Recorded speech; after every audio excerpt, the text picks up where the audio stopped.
And now I'd like to introduce to you Therese Turner-Jones. She is IDB's country representative for Jamaica. She's the general manager of the Country Department Caribbean Group, CCB, which oversees the bank's operations in Barbados, Guyana, Jamaica, Suriname, the Bahamas, and Trinidad and Tobago. Please help us to make her very welcome. Thank you, Terese. It's all yours. I agree with Minister Vaz that today is a very exciting day, and we're fully charged to be discussing electric mobility in Jamaica and in the region. Let me first acknowledge the Minister, Honorable Darrell Vaz, as well as Michel Gantois, JPS, the President and CEO, other panelists, and of course, the audience and the listeners of today's event. Why are we here talking about electric vehicles? You'll recall that the minister mentioned that Jamaica has made commitments under the Paris Agreement. He referred to those as the national determined contribution targets. And a big part of meeting those targets would be the inclusion of electric vehicles. Just to give you some idea of what the transportation sector contributes to the consumption of energy in the Caribbean, we estimate that it's anywhere between 28 and 37% of GDP. That's huge. That's a big, big number. The transportation sector consumes more fossil fuels than any other sector. That's probably all you need to know from this entire seminar today. And in Jamaica, that number is approximately 30%.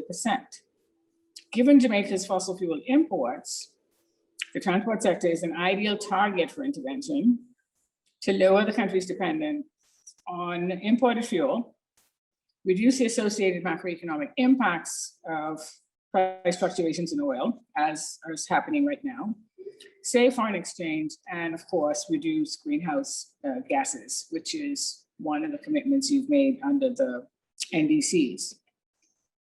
Additionally, the rising cost of maintaining and fueling JUTC's aging fleet, so all of those big yellow buses you see driving around Jamaica, nearly half of which are 10 years old or more, further exacerbate the company's broader operational challenges and embed their reliance on government subsidies to remain operational.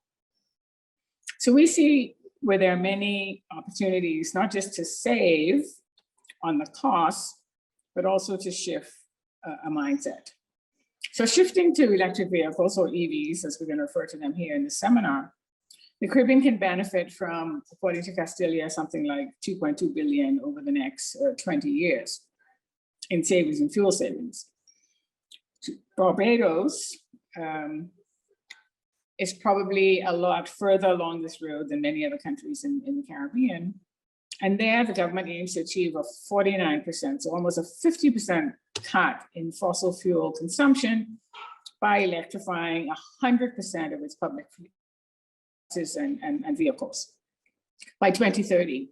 This will save the country something like $200 to $400 million in fossil fuel consumption. That's huge for a country the size of Barbados. Similarly, in Jamaica, I think everybody in this audience would know that the country is aiming for a 50% renewable energy composition by the year 2037. So transforming the transportation sector is going to be critical to that.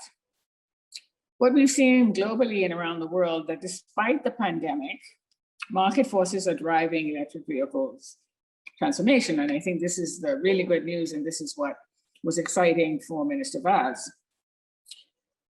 Global electric vehicle sales reached over 2 million, something like 2.3 million in 2020, which is almost 4 times what it was just 5 years ago.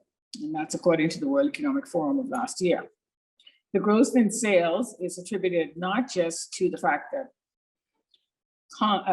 battery prices are becoming a lot more cheaper, but that implementing EV subsidies to help countries achieve their carbon neutrality targets seems to be the way a lot of countries are going. So we know from a Bloomberg survey, for example, that shows that battery prices are fast approaching cost parity to internal combustion engine vehicles. So if you think about the batteries we now use in our cars that we're driving that are not electric vehicles, internal combustion engines, A lithium-ion battery pack for the price of these batteries has fallen something like 90% since 2010. So from about $1,100 to about $137. So that's huge. And that is very, very encouraging for people who are thinking about buying an electric vehicle. So one of the countries that I think is most fascinating in this journey to electric mobility is a country like Norway. Now, Norway also happens to be one of those countries that is a great oil and gas producer, so they have a lot of oil wealth. But imagine that Norway itself is moving very fast on replacing their current stock of cars with electric vehicles. And over 54% of all the new cars sold in Norway last year were electric vehicles. And their idea is to have all of their cars move off fuel and diesel by 2025, which is less than 5 years away. That's pretty impressive.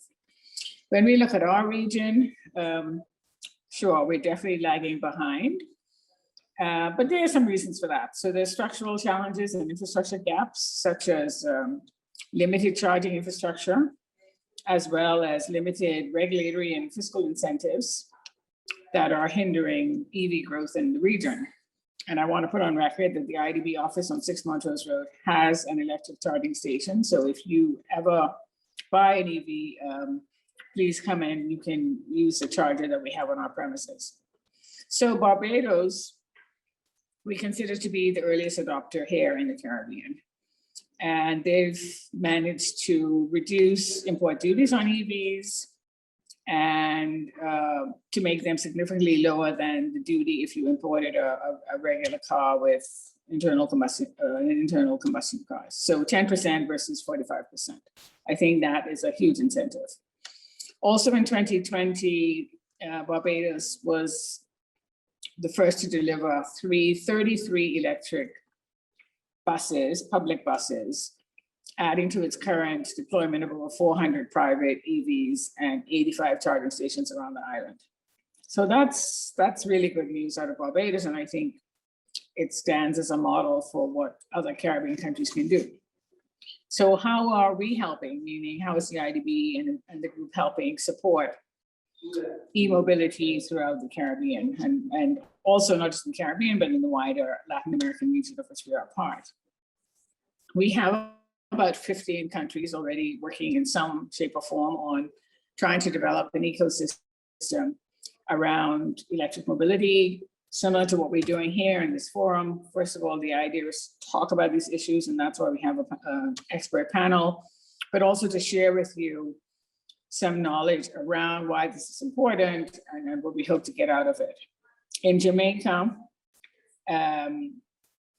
if we took just a small percentage as a share of vehicles on the ground, private and public vehicles on the ground, if we said we wanted to electrify, say 12 to 15% of all the vehicles, we can look at saving about 2% of GDP, as well as reducing CO2 emissions by 3 million tons, while maintaining tax neutrality over a 10-year timeframe. So that's pretty good. And I'm really also pleased to say that the Ministry of Finance supports, through its fiscal regime, what we're proposing, so that there is, we have strong commitment from them on the way forward in how to structure a fiscal regime that would encourage electric mobility.